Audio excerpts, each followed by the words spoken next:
Asia কাপের পরিস্থিতির জন্য নেপালের সাথে খেলার সম্ভাবনা বেশি বাংলাদেশের। সদ্য শেষ হওয়া পাকিস্তান সিরিজের পরে বাংলাদেশের জাতীয় দলের আপাতত কোনো হোম কিংবা অ্যাওয়ে ম্যাচ নেই। তবে আগামী মাসের সেপ্টেম্বরের 9 তারিখ থেকে আরব আমিরাতে শুরু হবে এশিয়া কাপ। এশিয়া কাপের এখনও 1.5 মাসেও বেশি সময় রয়েছে বাকি। তবে এই লম্বা সময়ে খেলোয়াড়দের ছন্দে থাকা ও খেলার মধ্যে রাখার জন্য বাংলাদেশ ক্রিকেট বোর্ড একটা উদ্যোগ নিয়েছেন।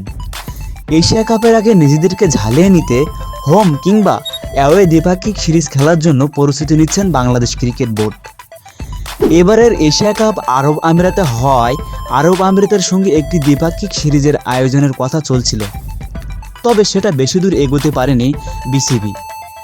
আয়ারল্যান্ড ও নিউজিল্যান্ডকে নিয়ে ঘরের মাঠে একটি ত্রিদেশীয় টুর্নামেন্ট আয়োজন করতে চেয়েছিলেন বাংলাদেশ ক্রিকেট বোর্ড, কিন্তু সেখানেও এগোতে পারেনি বিসিবি।